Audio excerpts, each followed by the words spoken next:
તો good morning મિત્રો, આપણે સવારમાં ઉઠી જઈએ, નહીં લીધું, ચા પી લીધી અને ફોનમાં જોયું નથી, ચાર્જિંગ થયું નહોતું તે ફોનમાં ચાર્જિંગ કરતો હતો. તો હવે ઊંઝા હેડ એટલે મળીએ.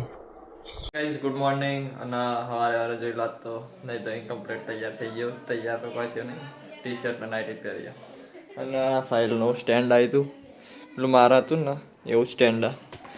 તો આની કોઈ અનબોક્સિંગ કરવાની તો મને જરૂર લાગતી નહીં, તમને બતાવવાની તો બસ ખાલી જોઈ લો કે આ સ્ટેન્ડ આવ્યું. એક તો નેકર છે તો નહીં જ મારાથી યાર. નેકર ઇજ્જત જાય. નેકર ભાઈ નેકર જોઈ લો આ સ્ટેન્ડ. અહીંનું બે પેલું બધું હતું મારા હતું ને જ સ્ટેન્ડ. તો આમાં કંઈ બતાવવાની જરૂર હોય નહીં, બાકી તો હમણાં બહાર જવું એટલે બધું. તો મિત્રો હવે તો હું ઘેરથી હેડી નીકળ્યો ને મારા કાકાનું છોકરું રસ્તામાં ભેગું થઈ ગયું. તે બે જણા હવે વિચારીએ કે ઊંઝા તો જવું પણ બાઇક નહીં, જેમ કાચ તો સીટ નહીં આવવાના પાછા. તો જોઈએ હવે કોનું બાઇક મળે તો ઊંઝા જઈને મળી હળો. ભાઈ એક મોટી પ્રોબ્લેમ થઈ ગયા. સ્ટેન્ડ આવી કે નહીં અત્યારે એનો આ એક લેગ તો તૂટેલો આવ્યો, જો તૂટેલો. આ યાર રિપ્લેસ કરવું પડશે, પાછું વેટ કરવું પડશે યાર. શું આ બધું આ જોવા કા તૂટેલો આવ્યો લેગ હટ યાર. તો આપણે સુણુકથી મશીન લઈ જ સિલવાનું અને હેડી નીકળીએ ઊંઝા કોમ તરફ જવા. ભાઈ જો આજ તો ને પીસી સાફ કરવું, બહુ દૂર દૂર થઈ ગયું છે. જોજો બધું, જો બતાવો આ જો જેટલી માટી આ જોજો, બહુ જ માટી થઈ ગયું. તો આ બધું કમ્પ્લીટ સાફ કરીએ બરાબર. મારા જોડે હેર ડ્રાયર હતો અને ખોલીને હેર ડ્રાયર મારી અંદર. તો ફાઇનલી હવે હો ને કોમ ઉપર પહોંચી જાય. તો તમે જોઈ શકો કે ફેક્ટરી તો પહોંચી જાય, પણ હજી વૈકણ મારા સિવાય કોઈ આવીશ નહીં. તો બધા આવે એટલે કોમ ચાલુ કરીએ.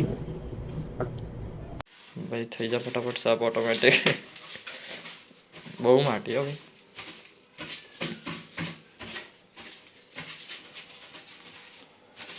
રેડી.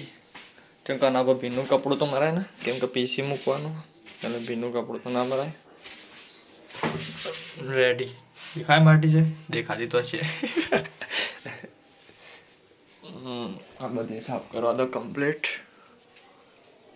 ભાઈ મને એમ લાગે મારા ફોનનું રિઝલ્ટ સુધરી ગયું. કેમેરા ક્વોલિટી બહુ મસ્ત આવે.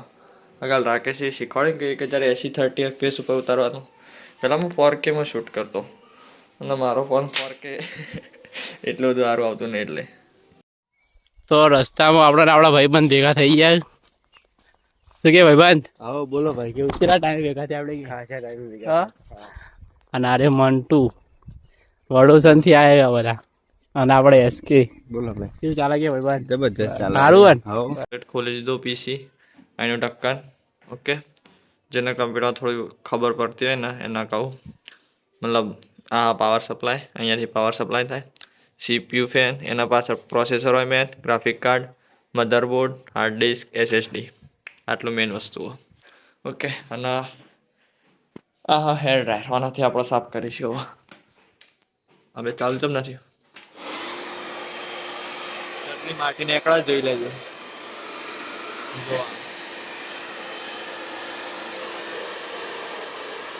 ભાઈ અંદર તો જાનવર પર યાર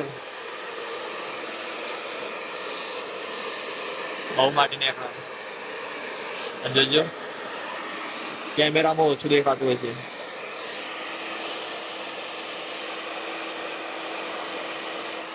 ડ્રાયર આખું માટી થઈ ગયું. તો હું સાફ કરીને મળું વધારે. ભાઈ જો એક ફેનમાં કેટલી માટી નીકળે. પણ પ્રોબ્લેમ એ કે એ અંદરના ફેનમાં નીકળા દેખાય, આ ફેનમાં નીકળે. હવે એ હે ને આ બધું ખોલ્યા વગર તો નીકળે ના. અને આચું કહું એટલું બધું ખોલતા મને નહીં આવડતું જ. મને ખાલી ખબર પડે પણ ખોલતા ફિટ કરતા એટલું બધું નહીં ફાવતું મને. તો ગાઈઝ કમ્પ્લીટ સાફ કરી દીધું. જો કીબોર્ડ મસ્ત દેખાય ને, નવું માઉસ, આ PC જોઈ લો કમ્પ્લીટ દેખાય. અને આ મેન આ મોનિટર હે ને એના સ્ટીકર મેં હજુ ઉખાડ્યા નહોતો તો ઉખાડ દે. કેમ કે આપણને મિડલ ક્લાસવાળા ટેવ હોય કે કોઈ બી વસ્તુ જેટલું બને ને એટલું ભાઈ નહીં ઉખાડવા. કેમ કે આખું ડિસ્પ્લે ઉપર આખું કવર અહીંયાથી મળીને અહીંયા સુધી આખું જેમ સ્ક્રીન ગાર્ડ હોય ને એ ટાઈપ, ખાલી 4 સાઈડ લાગે મને તો. 4 સાઈડ જ છે, ખાલી 4 સાઈડ જ છે. તો નહીં વખડો હાલ નહીં, હવે હાલ નહીં વખડવા ભાઈ. ચલો કમ્પ્લીટ પીસી સેટઅપ કરી દીધું, કમ્પ્લીટ રેડી લાગે ને ક્લીન મસ્ત. તો મિત્રો હવે રાત પડી ગઈ અને આપણો કોમ પતી ગયું એટલે શેઠનો 2 જણા ઘર તરફ હેડાઈએ. તો મિત્રો હું હવે ઘરે આવી ગયો અને આટલા હું વિડીયોને એન્ડ કરું. તો આજનો વિડીયો ગમે તો લાઈક કરજો, શેર કરજો અને સબસ્ક્રાઈબ કરજો. જય માતાજી.